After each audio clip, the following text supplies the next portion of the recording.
Amaka, I feel so weak. Chief, no! Chineke, what is happening? I can't hold on. I've got you, Chief. Lean on me. This is not good.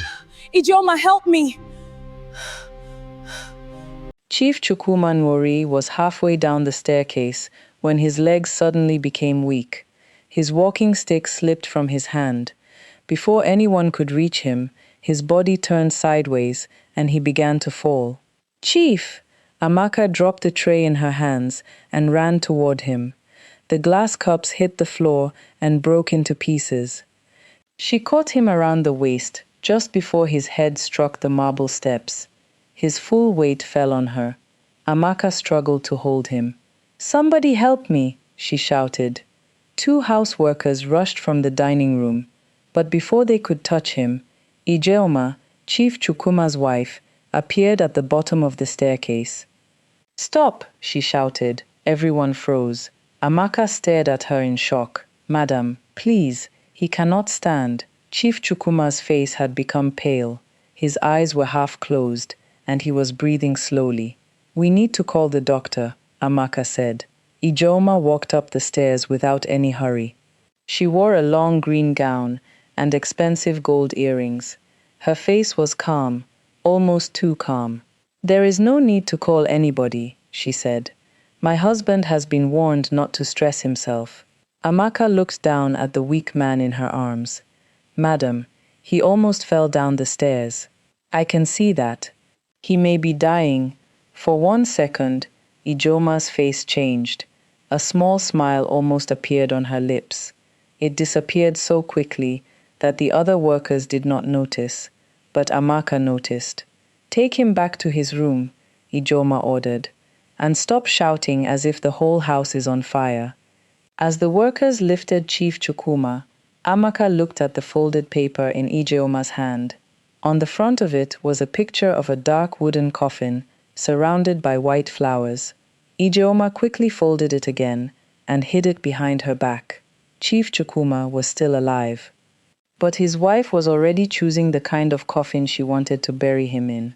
Before we continue, tell us where you are listening from, and if you enjoy stories filled with family secrets, betrayal, courage, and perfect revenge, like and follow so you do not miss what happens next. Chief Chukwuma had once been one of the strongest men in Enugu.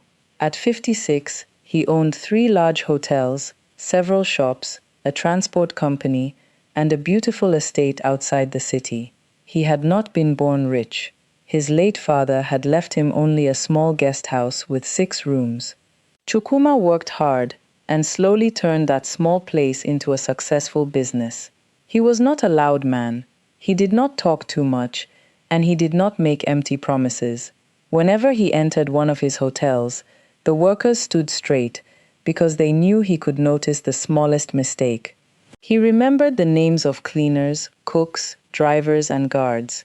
He believed that nobody was too small to be respected. That was the kind of man he used to be before the strange sickness began. 6 months earlier, Chief Chukwuma had been eating breakfast when the spoon fell from his hand. His fingers had suddenly become numb. The words in the newspaper became blurry. When he tried to stand, his legs refused to carry him. Ijeoma had rushed to his side. "My husband, you work too much," she said. "You need to rest." At first, everyone believed it was stress, but the attacks continued. Sometimes his hands shook. Sometimes his speech became slow. On some nights, he could hear people talking around him, but he could not open his mouth or move his body. Several doctors visited the house, but Ijeoma never left the room during their examinations. She answered most of the questions herself. "He has always had a weak heart. His father suffered from the same sickness. He does not rest." All of it was a lie. Chief Chukwuma's father had lived until he was 84, but Chukwuma was often too weak to argue. Every evening, Ijeoma prepared a dark herbal drink for him. She called it a special tonic. She told the workers that an experienced doctor from Lagos had recommended it. After drinking it, Chief Chukwuma usually became dizzy. His chest would feel heavy. His muscles would become weak. Ijeoma would sit beside him and say, Stop fighting your body. You need to accept that you are no longer strong. Amaka had worked in the house for 3 years. She was 27 years old and came from a small village in Abia State. She was quiet, but she was not foolish. She had learned that rich people often spoke freely in front of houseworkers because they believed servants did not understand anything. Ijeoma treated Amaka like furniture. She insulted her clothes. She complained about how she walked. Sometimes she talked about private matters in front of her, as if Amaka had no ears. That was how Amaka began to notice strange things. One afternoon, a woman arrived with a black lace dress. Ijeoma stood in front of the mirror while the woman adjusted the waist. "Make it tighter," Ijeoma said. "Many important people will be looking at me." "When do you need it?" the woman asked. "Before the 23rd. Amaka was folding clothes in the corner. She looked up. The 23rd was less than 2 weeks away. No doctor had said Chief Chukwuma would die before then. That same evening, Ijeoma carried the usual tonic into her husband's room. Amaka was changing the bedsheet. "You can leave," Ijeoma said. Chief Chukwuma looked at Amaka. "Let her finish." Ijeoma forced a smile. "She has work downstairs. She can finish here first." Ijeoma placed the cup on the table. "As you wish." Amaka continued making the bed, but she watched them through the mirror. Ijeoma picked up the cup and handed it to her husband. "Drink everything." Chief Chukwuma smelled it. "It is more bitter tonight. You are weaker tonight." He took one sip. Ijeoma watched his mouth closely. Not his eyes, not his hands, only his mouth. He drank again. Less than 1 minute later, the cup slipped from his hand. His head fell back against the pillow. Ijeoma quickly touched his neck. Amaka stopped moving. "Madam, is he breathing?" Ijeoma did not answer. Then Chief Chukwuma suddenly coughed. Ijeoma pulled her hand away. Amaka saw disappointment on her face. Only for a moment. But it was clear. "He needs to rest," Ijeoma said. "Finish quickly and leave." That night, Amaka could not sleep. She kept thinking about the black dress, the coffin paper, and the strange look on Ijeoma's face. Before sunrise, she entered the upstairs sitting room to collect dirty cups. As she passed Ijeoma's private dressing room, she noticed that the door was open. A candle was still burning inside. Amaka stepped closer. On the table were samples of black ribbon, a list of flowers, and a printed card. She knew she should leave. If Ijeoma caught her there, she could lose her job. But something pushed her forward. Amaka picked up the card. The first words made her heart beat faster. "In loving memory of Chief Chukwuma Nwori." Below his name was a date, the 23rd. The same date Ijeoma had given the dressmaker. Amaka read it again. Chief Chukwuma was sleeping upstairs. Yet his funeral program had already been printed. Footsteps sounded in the passage. Amaka quickly placed the card back and hid behind a large curtain near the window. Ijeoma entered the room with a tall man in a dark blue kaftan. Amaka knew him. His name was Dike Ume. He had once worked as one of Chief Chukwuma's business advisors. Recently, he no longer asked to see the sick man. He only came when Ijeoma was alone. Dike closed the door. "You are moving too fast," he said. "I have waited long enough," Ijeoma replied. "What if he is still alive on the 23rd? There was silence. Then Ijeoma laughed. "He will not be." Amaka covered her mouth with both hands. Dyke lowered his voice. "You said the small amounts would finish him slowly. They should have.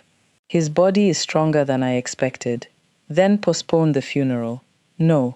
Ijeoma, people may ask questions. The invitations are ready. The hall has been prepared, and the coffin will arrive tomorrow." Dyke stared at her. "You bought a coffin for a man who is still breathing?" "I bought the door to my new life. And after he is buried, the hotels become mine. The estate becomes mine. Every account, every property, and every key becomes mine." Dyke moved closer to her. "And what about us?" Ijeoma touched his chest. "After the funeral, you will no longer enter this house through the back gate." Amaka felt cold all over. She wanted to run upstairs and warn Chief Chukwuma, but Deke suddenly turned toward the curtain. "Did you hear something?" His footsteps came closer. Amaka held her breath. Deke reached toward the curtain. Before he could pull it aside, a loud plate broke downstairs. A worker shouted from the kitchen. Ijeoma hissed. "These useless people." She and Dike left the room. Amaka remained hidden until their footsteps disappeared. When she finally came out, her knees were shaking. Now she understood everything.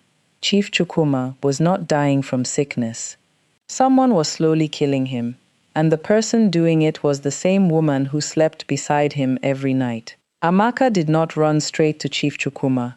She wanted to, but she knew Ijeoma watched everything around him. Every meal passed through her hands. Every visitor was questioned. Even the workers who entered his room had to explain why they went there. If Amaka warned him without proof, Ijeoma could call her a liar and send her away. Worse, she could increase the poison before anyone had time to help him. Amaka needed evidence. That evening, 2 men arrived at the estate, carrying a long wooden coffin. The dark wood shone under the light. Silver handles ran along both sides. The workers in the house became quiet when they saw it. One of the delivery men looked uncomfortable. "Madam, where should we put it?" he asked. "In the storage room," Ijeoma replied. "Has the person passed away?" Ijeoma glanced toward the upstairs rooms. "Not yet." The 2 men looked at each other. Ijeoma's face hardened. "You were paid to bring the coffin. You were not paid to ask questions." While everyone watched the coffin being carried inside, Amaka slipped into the small medicine room near the kitchen. A pot was heating over a low flame. Beside it stood a brown bottle without any label. Amaka looked toward the door. No one was there. She removed a small clean bottle from her apron and poured a little of the brown liquid into it. Her hands were shaking so badly that some drops fell on the table. She quickly wiped them away. Then a voice spoke behind her. "What are you doing?" Amaka turned sharply. Ijeoma stood at the door. Her face showed no emotion. Amaka quickly put the brown bottle back where she had found it. "The pot was about to boil over, madam." Ijeoma looked at the pot. Then she looked at Amaka's hands. "I did not ask you to enter this room." "No, madam." "Then why are you here?" "I smelled something burning." Ijeoma walked closer. Her eyes moved slowly over Amaka's dress, apron, and pockets. People who enter rooms without permission sometimes see things that can destroy them. Amaka lowered her eyes. "I only came to check the pot." Ijeoma leaned closer. "Do not become too curious in a house that does not belong to you." "Yes, madam." Ijeoma allowed her to leave. Amaka walked away slowly. She did not breathe properly until she entered the laundry room. The small bottle was still hidden inside the sleeve of her dress. Before sunrise the next morning, Amaka left the estate through a small gate behind the garden. She walked for almost 1 hour until she reached the home of Dr. Eziani. Dr. Eziani was an old family doctor who had treated Chief Chukwuma's father many years earlier. He no longer worked in a hospital. His hands were not as steady as before, and he preferred to live quietly, growing plants and reading medical books. When Amaka knocked, he opened the door wearing a loose brown shirt. "You are from Chief Chukwuma's house," he said. "Yes, sir." "Has his condition become worse?" Amaka looked behind her. "I believe someone is making him sick." Dr. Eziani's face changed. He allowed her inside. Amaka placed the small bottle on his table. Then she told him everything. She explained the strange attacks. She told him about the tonic. She told him about the black dress, the funeral program, the coffin, and the conversation between Ijeoma and Deke. Dr. Eziani listened carefully. When she finished, he opened the bottle and smelled the liquid. He dipped a small strip of paper into it and mixed some of it with another clear liquid. The mixture became cloudy. "What is it?" Amaka asked. Dr. Eziani examined it again. "This is not an ordinary herbal tonic. Is it poison?" "It contains a strong plant extract. In small amounts, it can make a person weak, confused, and unable to move well. Amaka held the edge of the table. Can it kill him? Yes. His answer was calm, but it frightened her. If the amount becomes stronger, it can slow the heartbeat and make a person look almost dead. Amaka remembered the coffin. Her mouth became dry. They want to bury him quickly. Dr. Eziani looked at her. Then you must stop him from drinking it. Can you come with me? Not openly. Why? If I arrive suddenly, Ijeoma will know somebody has discovered the truth. She may throw the mixture away or give him one large dose before we can help him. Amaka felt helpless. What should I do? Stop tonight's drink. She may send me away. Dr. Eziani looked at her for a long moment. Then you must decide what is more important, your job or his life. Amaka looked down. Her salary was the only thing supporting her younger brother at school. She also sent money to her mother every month. Losing the job would be painful, but Chief Chukwuma had once helped her when no one else cared. During her first year in the house, Amaka received a message that her mother was seriously ill. Ijeoma refused to allow her to travel. Chief Chukwuma heard their argument. He called his driver and sent Amaka home. He also paid for the hospital bill. When she returned, he did not ask for the money back. He only said, "A person should not be forced to choose between work and family." Amaka never forgot those words. Now he was the one who needed help. "I will stop the drink," she said. Dr. Eziani gave her a small packet. "If he has already taken some, mix this with water and make him drink it. It may reduce the effect, but it will not cure him." Amaka hid the packet inside her dress and hurried back to the estate. When she arrived, the house was busy. People were measuring the large hall. A woman was arranging white flowers. The cooks were talking about food for a large gathering. A man from the church was speaking with Ijeoma about funeral songs.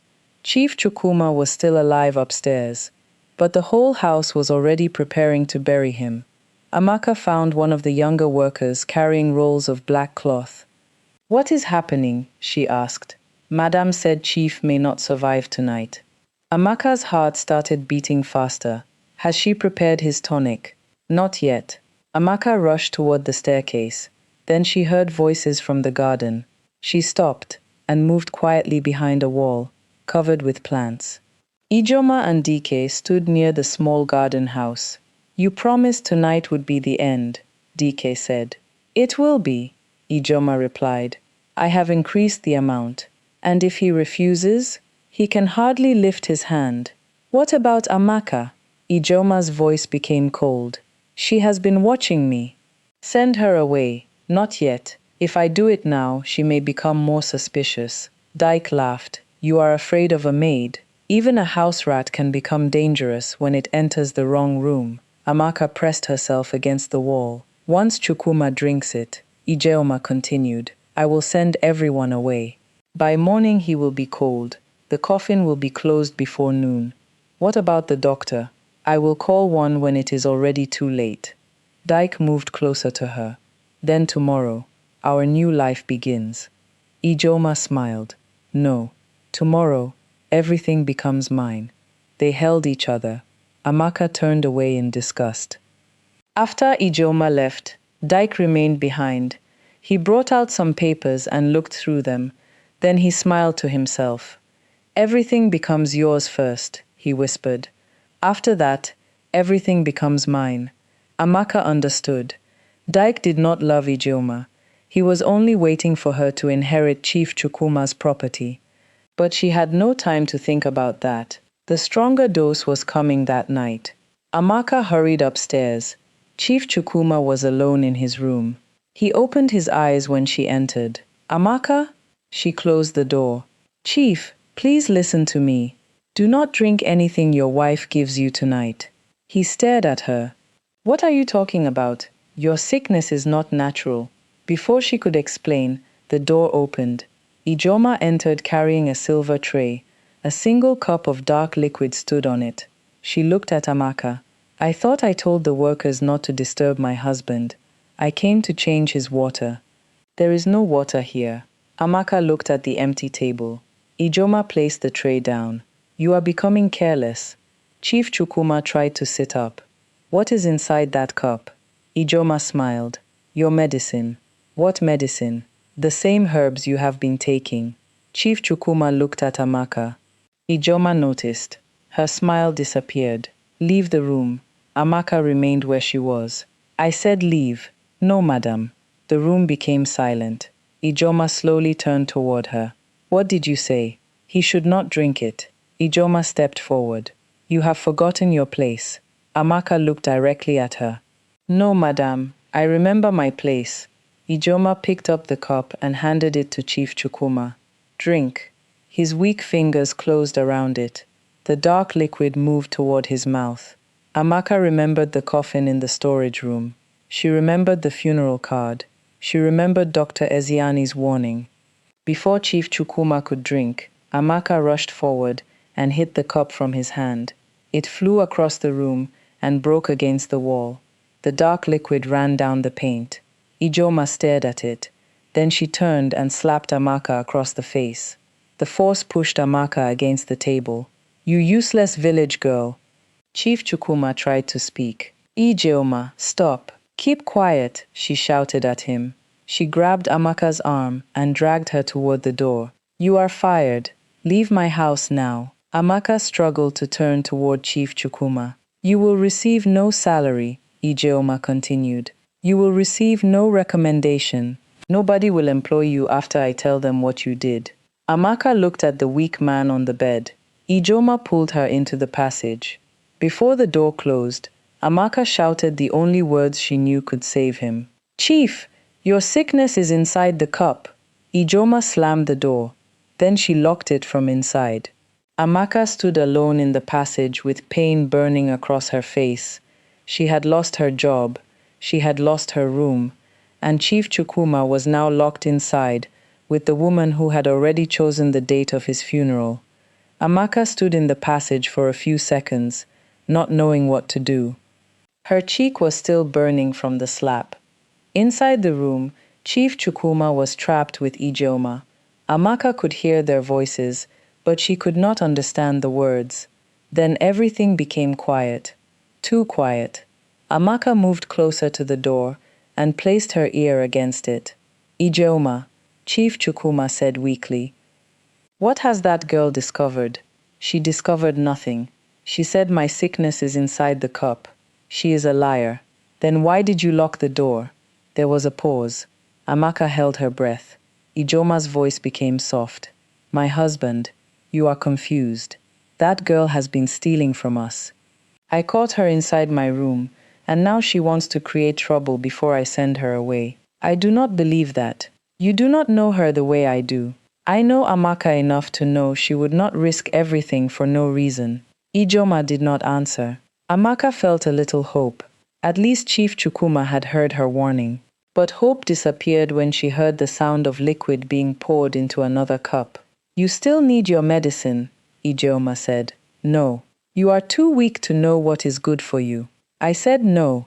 Amaka heard something fall. Then Chief Chukwuma groaned. She pushed against the door, but it was locked.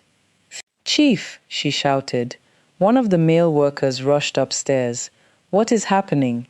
Break this door. The worker looked frightened. Madam will sack me. She is trying to kill him. The man stepped backward. Amaka, please do not involve me. Help me. Before he could answer, Ijeoma opened the door. Her face was calm. What is all this noise? Amaka tried to look inside. Chief Chukwuma lay on the bed with his eyes closed. The second cup was empty. What did you give him? Amaka asked. Ijeoma stepped out and closed the door behind her. You are no longer a worker here. Pack your things and leave. He drank it? Ijeoma smiled. Leave before I ask the guards to throw you out. Amaka tried to move past her, but two guards were already coming up the stairs. Ijeoma pointed at Amaka. Take her to the workers' quarters. Let her pack one bag. Then escort her out of the gate. The guards looked uncomfortable. They both knew Amaka was not troublesome, but Ijeoma was the woman of the house. One guard held Amaka's arm. Please come with us. Amaka looked at the closed bedroom door. She knew she could not fight everyone, so she allowed them to take her away. Inside her small room, she packed only what she could carry. 2 dresses, a pair of slippers, a small Bible her mother had given her, and the packet from Dr. Eziani. She stared at the packet. If Chief Chukwuma had swallowed the stronger tonic, he needed help quickly. But Amaka could not reach him, unless she found another way into the room. As the guards led her toward the main gate, she looked back at the house. The top floor had a narrow balcony outside Chief Chukwuma's bedroom. The balcony could be reached through an old storeroom that connected to the back staircase. The storeroom had not been used in years. Most of the workers did not even know it existed. Amaka knew because she had once cleaned it. When they reached the gate, one guard opened it. "I am sorry," he said quietly. Amaka stepped outside. The gate closed behind her.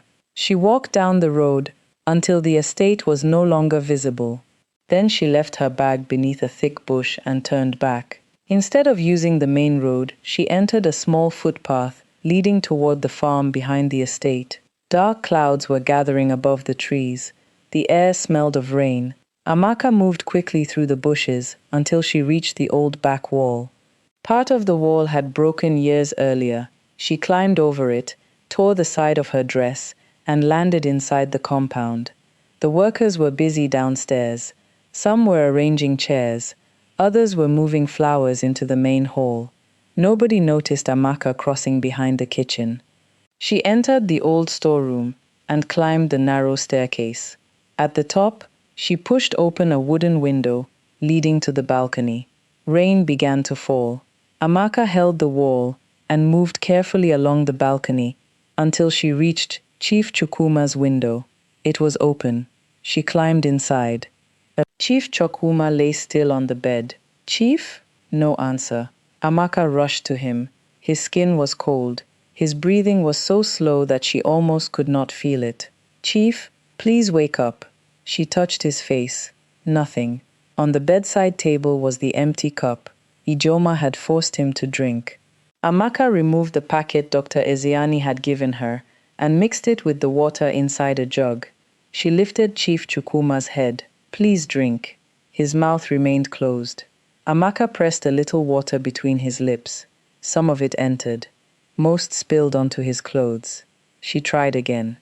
This time his throat moved. "Good," she whispered. "Please keep swallowing." She continued until half the water was gone. Then she heard footsteps in the passage. Amaka quickly hid behind the curtain. The door opened. Ijeoma entered with Dyke. Dyke walked to the bed and touched Chief Chukwuma's neck. "He is barely breathing. I told you the stronger amount would work," Ijeoma said. "What if he wakes again?" "He will not." Dyke looked toward the door. "When will you call the doctor?" "In the morning." "That is too long. I need everyone to believe he died peacefully during the night." Dyke stared at her. "You are very calm. I have been waiting for this day for years." He moved closer to her. "And the body?" "The coffin will be closed before noon, without anyone seeing him. I will tell them his face changed badly." Dyke looked at Chief Chukwuma again. "What if someone wants to confirm the death?" "No one will challenge a grieving wife." They both laughed softly. Behind the curtain, Amaka's hands tightened. Ijeoma turned off the lamp. "Come, let him finish dying alone." They left the room and locked the door again. Amaka waited until their footsteps disappeared. Then she returned to the bed. Chief Chukwuma was still alive, but barely. She could not carry him alone. She needed help. Amaka opened the window and looked down. The ground was far below. Then she remembered the old laundry lift. Years ago, clothes and heavy bags were moved between the floors through a wooden platform and rope system. The lift had not been used in a long time, but it still connected the upper hall to the back storage room. If it worked, she could lower Chief Chukwuma without passing through the main staircase. Amaka left the bedroom through the balcony and entered the old storeroom. She pulled the dusty rope. The wooden platform moved with a loud creak. She froze. No one came. She pulled again. Slowly. The platform rose. Amaka dragged it toward the room. Then she returned to Chief Chukwuma. "Chief, please forgive me." She pulled him from the bed. He was heavy, but Amaka used the bedsheet to move him across the floor. Sweat covered her face. Her arms shook. Outside, the rain became stronger. After several painful minutes, she managed to place him on the wooden platform. She tied the bedsheet around him so he would not fall. Then she slowly lowered him. The rope burned her palms. The platform shook. At one point, it stopped moving. Amaka pulled harder. The old wheel made a terrible sound. Then the platform continued downward. When it reached the lower room, Amaka climbed down the narrow stairs. She found Chief Chukwuma, where she had left him. He had not opened his eyes. Amaka wrapped him in an old cloth and placed him inside a large laundry cart. She covered him with dirty sheets. Then she pushed the cart through the back passage. 2 workers passed her. One looked at the cart. "I thought you were sent away." "I am taking the last clothes out," Amaka said. The worker shrugged and continued walking. Amaka pushed faster. She reached the broken wall, but the cart could not pass through it. There was only one other way out. The delivery gate behind the kitchen. A young guard stood there. His name was Obina. Amaka had helped him send medicine to his daughter when the child had malaria. She approached him quietly. "Obina," he looked shocked. "Amaka, Madam said you left. I need you to open the gate. What is inside the cart?" She pulled back one sheet. Obina saw Chief Chukwuma's face. His mouth opened. "Jesus, keep your voice down. Is he dead?" "No, but he will die if we do not move him." Obina shook his head. "Madam will destroy me. She will destroy all of us if she succeeds." He looked toward the house. Then he looked at the weak man inside the cart. "What do you need?" "Open the gate and find me a vehicle." Obina hesitated. A car could attract attention. Then he pointed toward an old farm truck parked near the storehouse. "The key is inside." Together, they moved Chief Chukwuma from the cart into the back of the truck. Amaka covered him with empty sacks. Obina opened the gate. "Where will you take him?" "To Dr. Eziani. Go quickly." Amaka climbed into the driver's seat. She had learned to drive years earlier on her uncle's farm, but she had not driven a vehicle in a long time. The engine struggled before starting. Amaka pressed the pedal. The truck moved forward into the heavy rain. Behind her, the estate became smaller.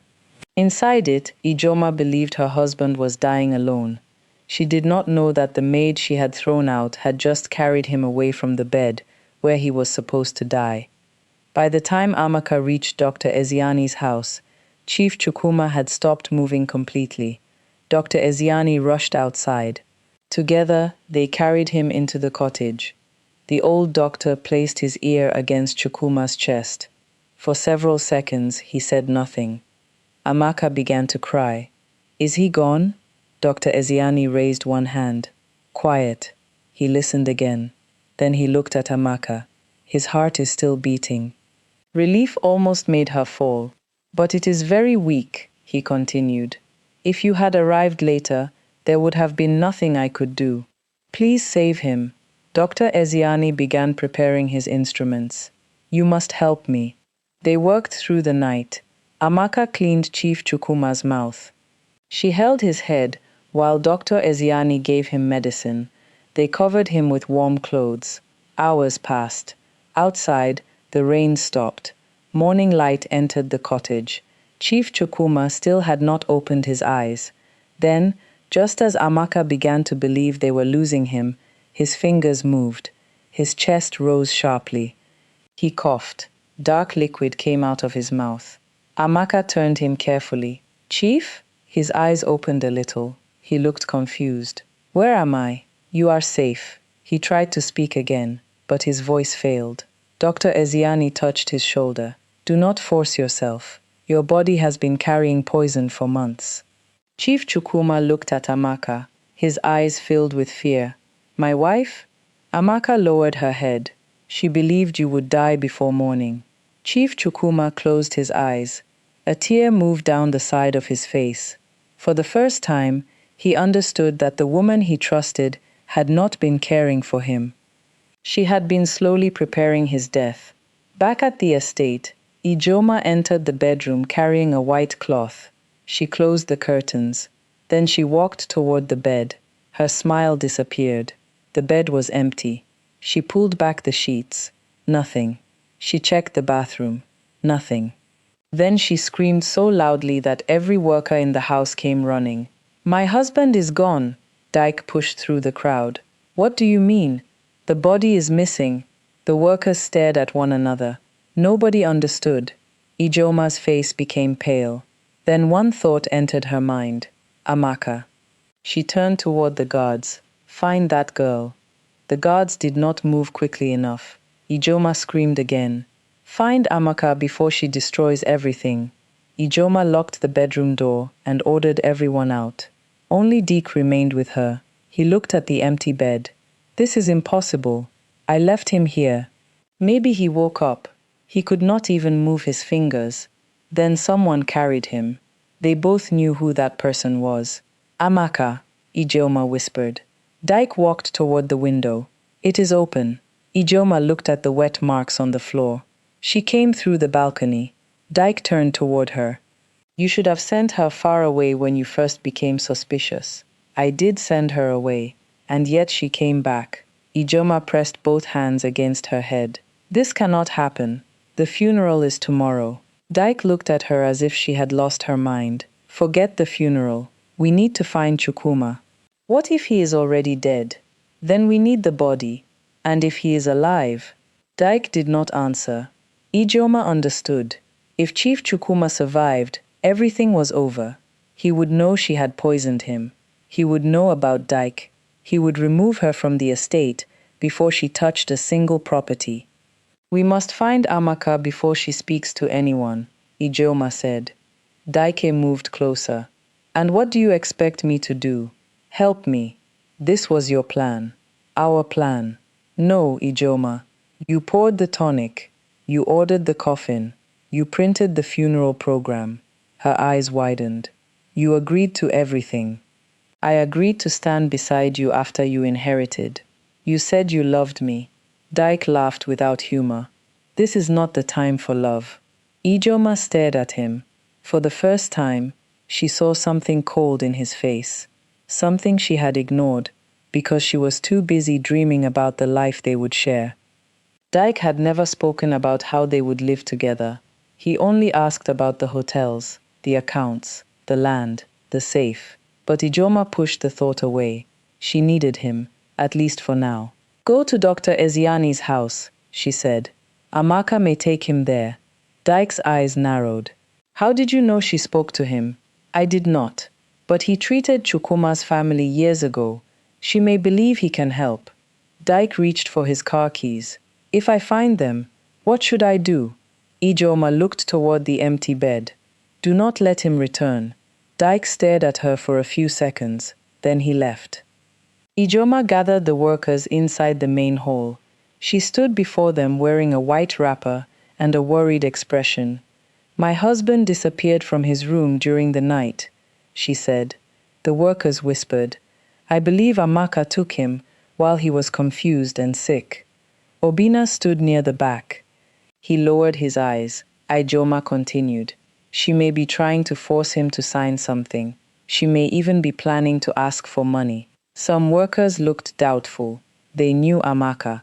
She had never stolen so much as a spoon, but nobody wanted to challenge Ijeoma openly. "I am offering a reward," she said.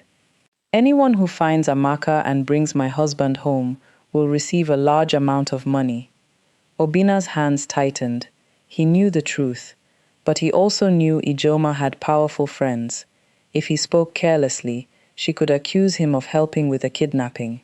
He decided to remain silent until he knew Chief Chukwuma was safe.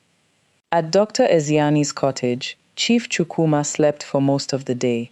Amaka remained beside him. Each time he opened his eyes, Dr. Eziani gave him water and checked his heartbeat. By evening, he could speak a little. "How long?" he asked. "How long what?" Amaka said.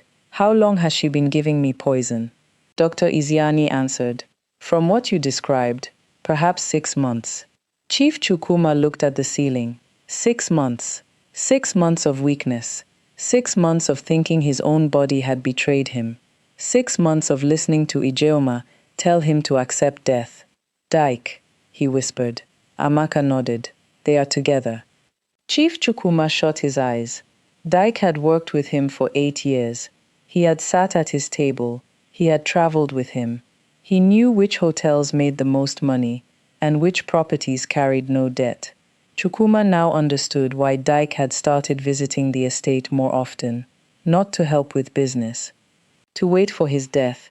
I want to go home, Chukwuma said. Dr. Eziani shook his head. You are not strong enough. I need to face them. If you return now, you may collapse before you reach the gate. I cannot hide while my wife takes everything. Amaka spoke gently. Chief, she believes you are gone. He looked at her.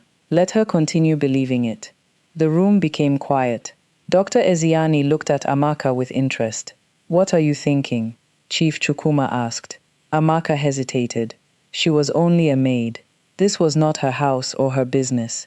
But she had already risked everything. She could not stop halfway. If you return now, she said, Madam will cry and say she did nothing. Dyke will disappear. They may destroy everything before anyone can understand what happened. Chief Chukwuma listened carefully.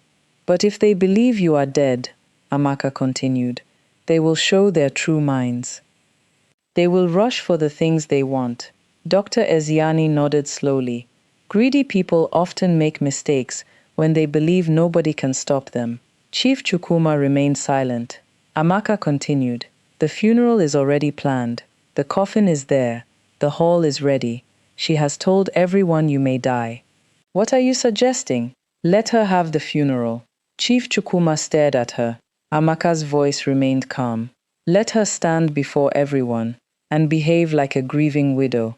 Let her reach for everything she believes is now hers. And then, you return when she is most certain that she has won. For the first time since waking, something changed in Chief Chukwuma's eyes. The weakness was still there. The pain was still there, but behind it was the mind of the man who had built hotels from one small guest house. He began to think, not like a sick man, like a businessman. Who can I trust? He asked. Amaka thought for a moment. Mr. Maduka. Maduka was Chief Chukwuma's oldest accountant. He had worked with the family before Chukwuma married Ijeoma. Ijeoma disliked him because he refused to release money without proper instructions. Chief Chukwuma nodded. He is loyal. We can send Obina to him, Amaka said. How do you know Obina will help? He opened the gate for us. Chief Chukwuma looked surprised. That young guard risked his job? He knew something was wrong. Chukwuma looked away. The people he had trusted most were planning his death. The people Ijeoma treated as unimportant were the ones saving him. Dr. Eziani stood. I will bring Obina after dark, but Chukwuma must remain here and rest. That night, Obina came quietly through the back door. When he saw Chief Chukwuma sitting weakly on the bed, he almost cried. Chief, thank God. Chukwuma held out one hand. Thank you for helping Amaka. Obina bowed his head. I only opened the gate. You opened the road that saved my life. Then Chukwuma gave him a message for Maduka. The message was short. Tell him the old guest house key is still under the broken clock. Obina looked confused. But Chief Chukwuma knew Maduka would understand. Years earlier, the two men had created a private signal.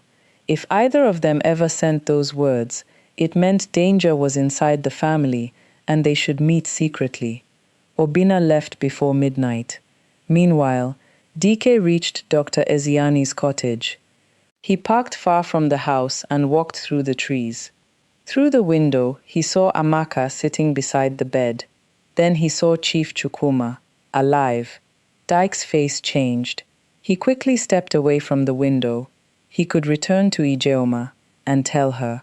But another thought stopped him. If Chukwuma returned, Ijeoma would lose everything. If Ijeoma lost everything, DK would gain nothing. But if DK abandoned Ijeoma now, perhaps he could protect himself. He could claim she acted alone. He could even warn Chukwuma and pretend he had only just discovered the truth. DK smiled. He had betrayed Chief Chukwuma. He had planned to betray Ijeoma. Now he was ready to betray both of them, if it would save him. He returned to the estate late that night. Ijeoma met him near the back entrance. "Did you find them?" Dyke removed his wet shoes slowly. "No. Are you sure? I searched the house. The doctor has not seen them." Ijeoma watched his face. "Then where are they?" "Perhaps Amaka took him to her village." Ijeoma began walking in circles. "The funeral is tomorrow." Dyke looked at her. "You cannot hold a funeral without a body." She stopped. "Yes, I can." "What?" "The coffin will remain closed. People will ask questions. They already know he was sick. I will say his body changed badly overnight." Dyke stared at her. "There is no body inside the coffin. Nobody will open it. And if they do, I will make sure they do not." Dyke understood then that Ijeoma had gone too far to turn back. She would rather bury an empty coffin than admit her husband was missing. "What about the inheritance?" he asked. "The funeral must happen first. After that, I will handle everything." Dyke smiled inside. Ijeoma had no idea that Chief Chukwuma was alive. She also did not know that Dyke had seen him. For the first time, Dyke believed he had an advantage over everyone. But while he and Ijeoma prepared to bury an empty coffin, Mr. Maduka arrived quietly at Dr. Eziani's cottage. Chief Chukwuma told him everything. Maduka listened with tears in his eyes. Then Chukwuma asked one question. "What has Ijeoma tried to claim?" Maduka opened a file. "Since yesterday, she has demanded access to the company accounts, the estate papers, and the hotel ownership documents. Has she signed anything?" "Not yet." Chief Chukwuma looked at Amaka. The plan was beginning to form. "Prepare documents for her," he said. Maduka frowned. "What kind of documents?" "Documents that look like she is taking control." "And what will they really do?" Chief Chukwuma's voice was still weak, but it had become firm. "They will return every property I placed in her name back to me." Maduka stared at him. "The house in Abuja?" "Yes." "The cars?" "Yes." "The private account?" "Everything." "And if she reads before signing?" Amaka spoke. "She will not." Chief Chukwuma looked at her. "How can you be sure?" "Because she believes you are dead." Greed has already stopped her from thinking clearly. Maduka slowly closed the file. "When should I take the papers to her?" "Tomorrow morning," Chief Chukwuma said, "before the funeral. And you?" Chief Chukwuma leaned back against the pillow. "I will attend my own funeral." At the estate, workers placed the empty coffin in the middle of the grand hall. White flowers surrounded it. Candles were arranged along the walls. Ijeoma stood at the top of the staircase, watching everything. She wore the black dress she had ordered before her husband's supposed death. For the first time in months, she felt close to the life she wanted. She did not know that Chief Chukwuma was alive. She did not know that Maduka was bringing papers that would take everything away from her. And she did not know that when the coffin opened, the person being buried would not be her husband. It would be her future. By 8 o'clock the next morning, the Nori estate was full of people. Cars filled the long driveway. Relatives arrived in black clothes. Hotel managers stood in small groups near the entrance. Workers moved chairs, carried trays, and arranged white flowers around the large coffin in the middle of the hall. Nobody was allowed to go near it. Ijeoma had ordered 2 guards to stand beside the coffin. "If anyone asks to see my husband's face, tell them his body changed badly during the night," she said. One of the guards looked confused. "But madam, some of his older relatives may want to say goodbye." "They will say goodbye from a distance." "What if they insist?" Ijeoma turned sharply. "Are you working for them or for me?" The guard lowered his head. "For you, madam." "Then do as I have said." Ijeoma walked away, but fear followed her everywhere. Each time a car entered the compound, she wondered if Amaka was inside. Each time the front door opened, she imagined Chief Chukwuma walking through it. She had barely slept. Dyke had assured her that Dr. Eziani knew nothing, but something about his story did not feel right. Still, she had gone too far to stop. The coffin was ready. The guests had arrived. The food had been prepared. The funeral program carried Chief Chukwuma's name. If she suddenly announced that his body was missing, everyone would begin asking questions. She could not allow that. She stood before the mirror in her room and adjusted her black lace dress. It fitted her perfectly. The dressmaker had made the waist tight, just as she had requested. A black scarf covered her hair. Around her neck was a gold necklace Chief Chukwuma had given her on their 10th wedding anniversary. She looked like a wealthy, heartbroken widow, but no tears came from her eyes. She took a small bottle from her drawer and placed a drop beneath each eye. Within seconds, her eyes became red and watery. Then she practiced her sad face in the mirror. "My husband was my strength," she whispered. She shook her head and tried again. "I do not know how I will live without him." This time, her voice sounded more painful. She smiled. Then someone knocked. "Madam, Mr. Maduka is here." Ijeoma quickly returned to her grieving expression. "Tell him to wait in the private sitting room." When she entered the room, Maduka was seated with a large brown file on his lap. He stood when he saw her. "I am sorry for your loss," he said. Ijeoma covered her mouth with a handkerchief. "Thank you." Maduka watched her carefully. He had known Chief Chukwuma for more than 20 years. He knew when someone was truly grieving. Ijeoma looked more excited than broken.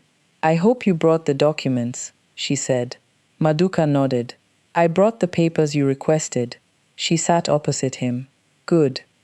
I need access to everything as soon as possible. The hotels cannot remain without someone in charge. Chief Chukwuma has managers in all the hotels. They work for the family.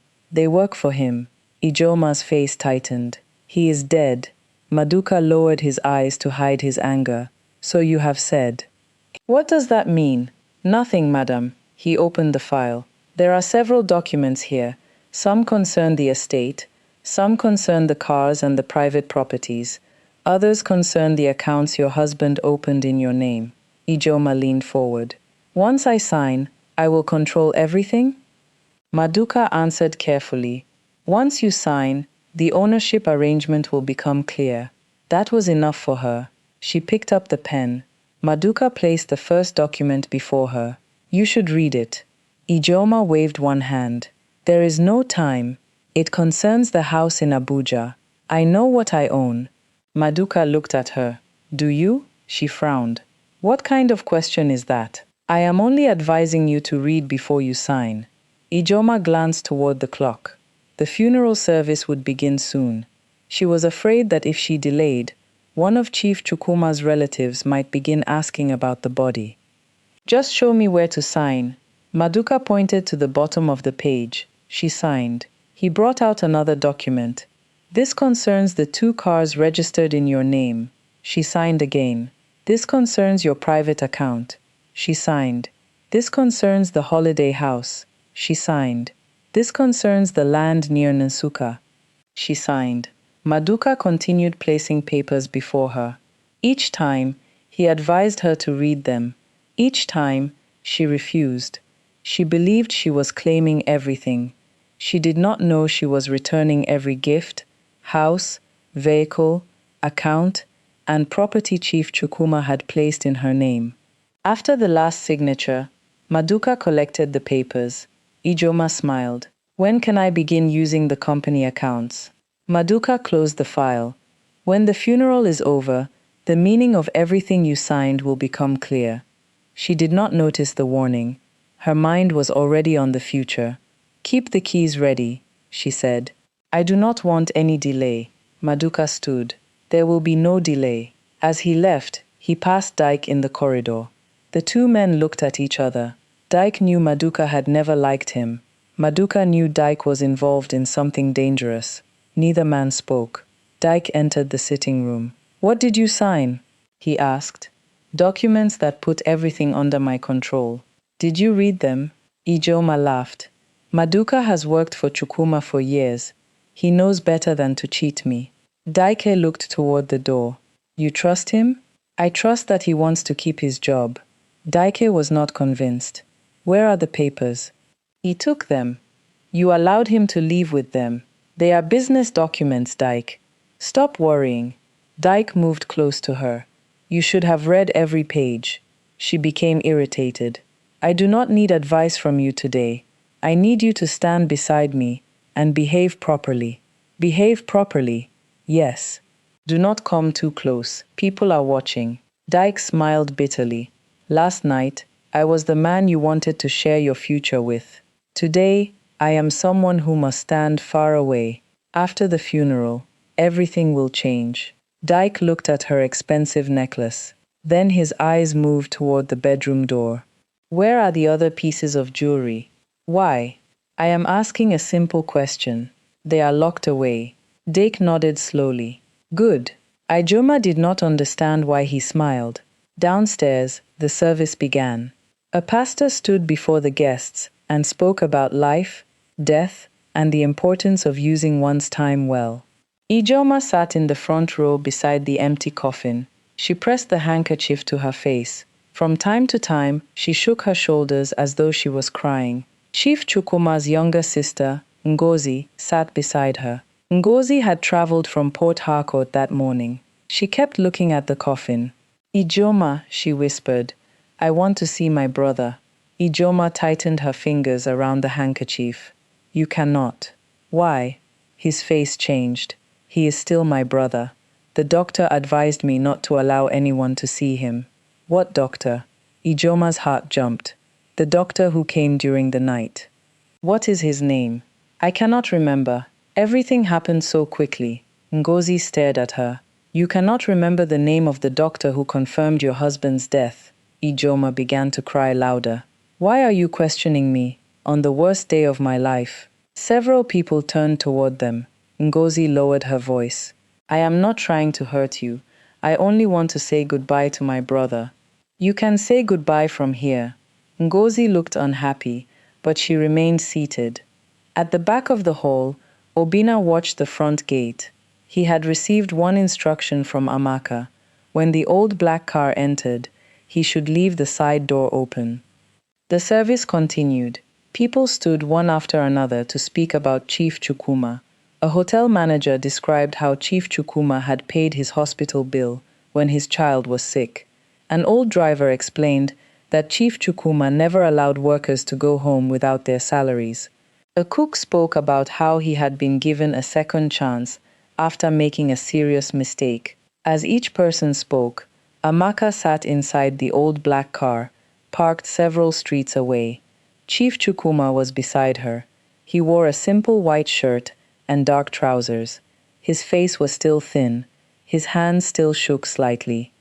Dr. Ezeani had warned him not to stand for too long, but Chief Chukwuma refused to miss the moment. Maduka sat in the front seat with the signed documents. Are you ready? He asked. Chief Chukwuma looked through the window. No man can be ready to attend his own funeral. Amaka looked at him. You do not have to enter if you feel too weak. He shook his head. I have spent 6 months lying in bed while she prepared my death. I will not remain hidden while she celebrates it. Maduka looked at the clock. The service is nearly over. Chief Chukwuma took a slow breath. Then let us go. At the estate, Ijeoma stood to give her final speech. She walked toward the coffin and placed one hand on it. My husband was everything to me, she began. Her voice shook beautifully. He was my friend, my protector, and the strength of this family.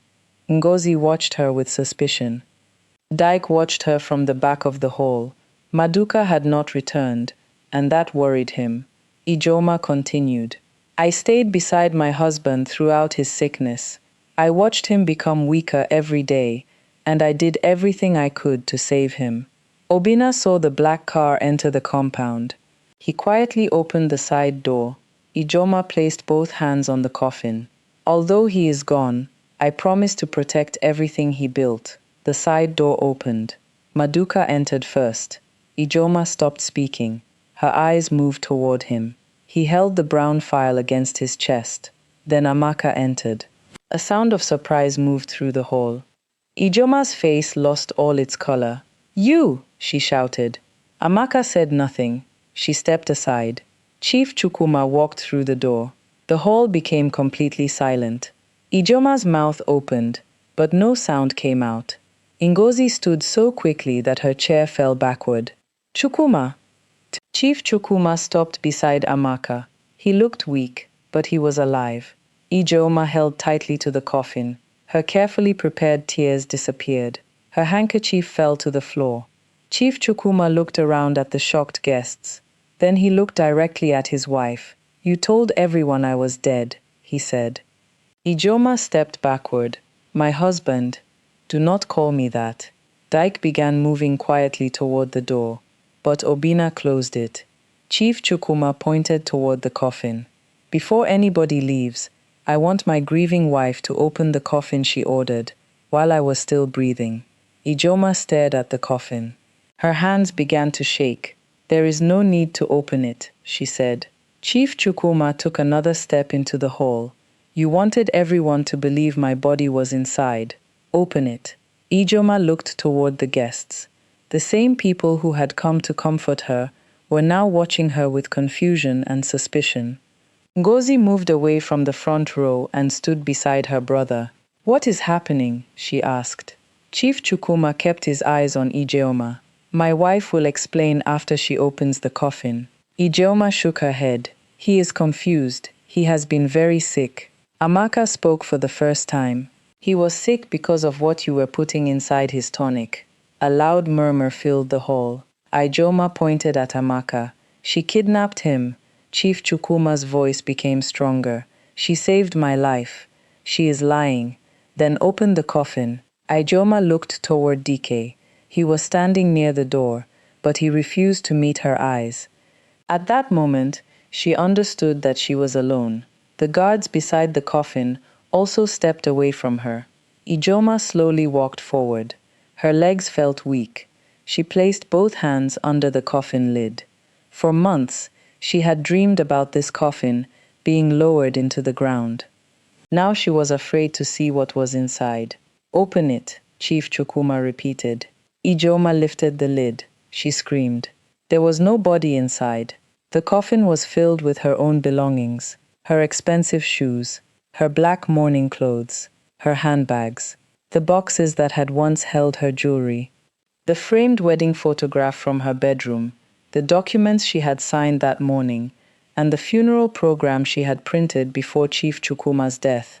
On top of everything was a folded piece of paper. Ngozi reached into the coffin and picked it up. She opened it and read aloud. "You prepared my burial while I was alive, so I prepared the burial of the life you tried to steal." Ijeoma turned toward Chief Chukwuma. "You planned this against me." He looked at her without emotion. "You planned my death. I was afraid. You were sick. I did not know what I was doing." Amaka shook her head. "You knew exactly what you were doing." Ijeoma's eyes moved through the room. She searched for one person who might defend her. Nobody did. Then she pointed at DK. "He forced me." Every head turned toward him. DK's face changed. "I did no such thing. You helped me." "I only advised your husband's business. You came to this house at night. You promised we would be together after the funeral." Dyke laughed nervously. "She is speaking nonsense because she has been exposed." Ijeoma rushed toward him. "You said everything would become ours." Dyke stepped away.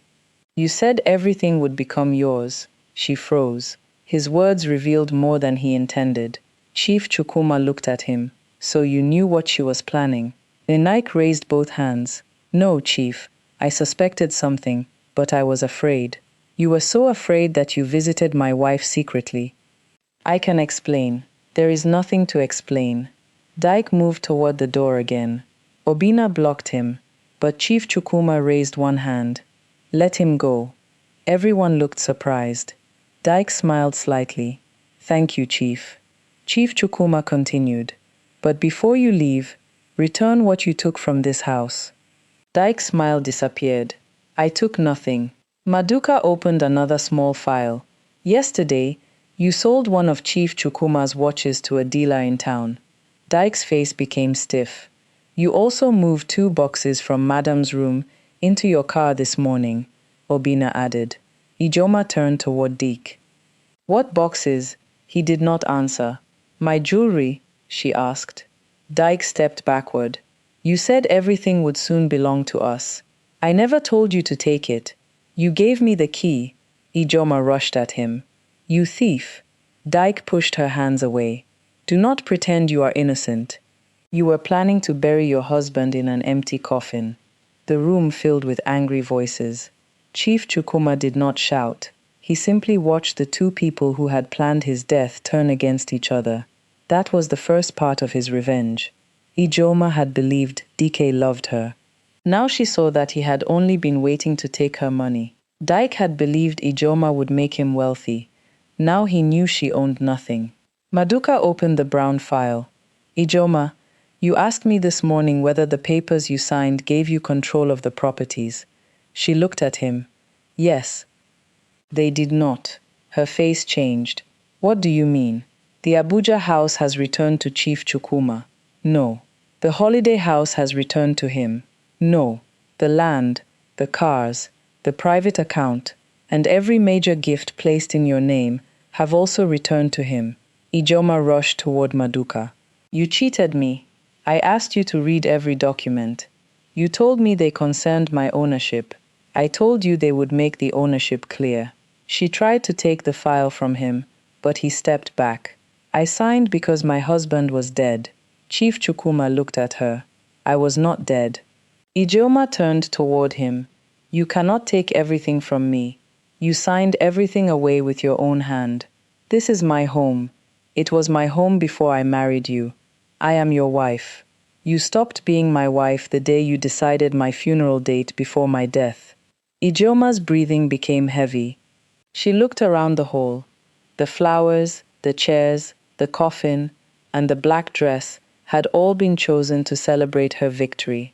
Instead, they had become part of her shame. Chief Chukwuma turned to one of the female workers. Bring the suitcase from the storeroom. The worker returned with an old brown suitcase. Ijeoma recognized it immediately. It was the same suitcase she had carried into Chief Chukwuma's house many years earlier.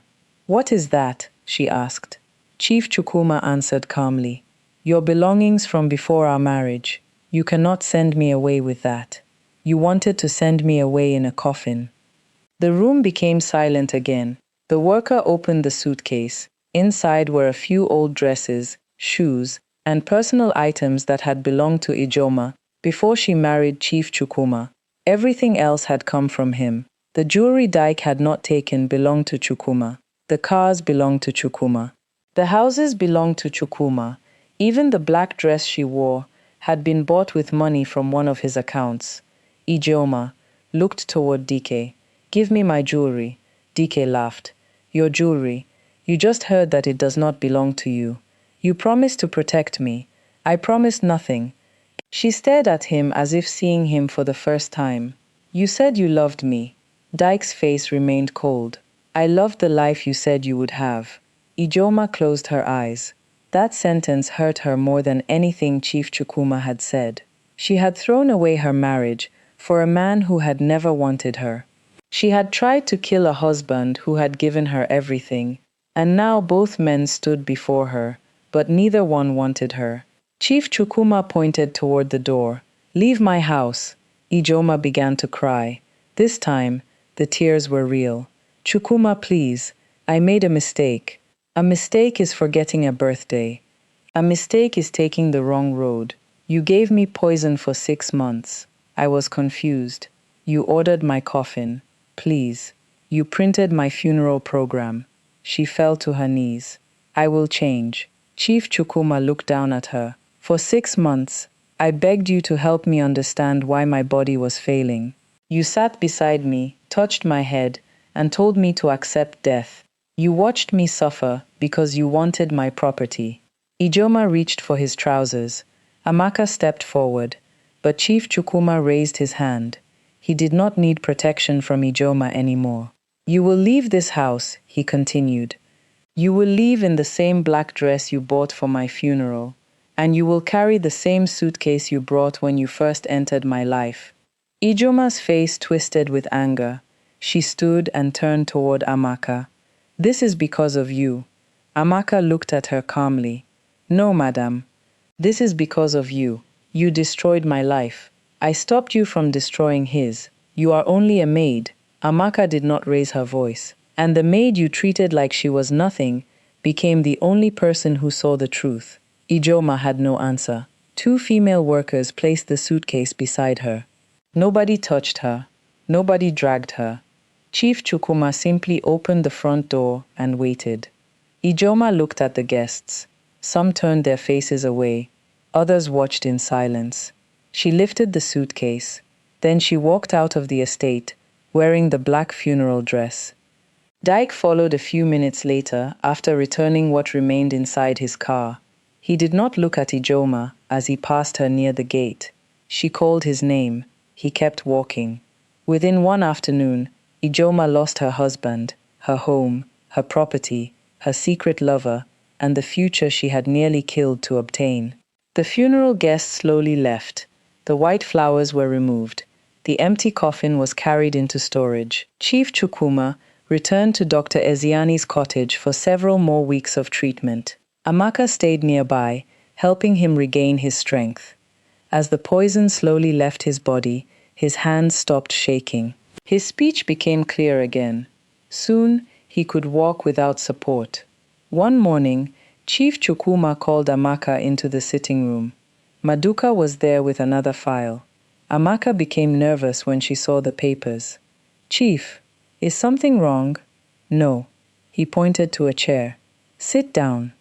She remained standing. "I am comfortable here." Chief Chukwuma smiled. "You entered my house as a worker, but you risked your life for me when people with higher positions turned away.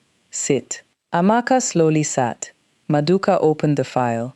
Chief Chukwuma owned a small hotel near the hills outside Enugu. It was the same guest house his father had left him many years earlier. He had rebuilt it, but he had never sold it, because it reminded him of where his journey began. "I want you to manage the Hillview guest house," he said. Amaka's eyes widened. "Me? Yes. Chief, I do not know how to manage a hotel." "You knew how to notice what trained doctors and business advisors failed to see. That is different. You can learn the business." Amaka shook her head.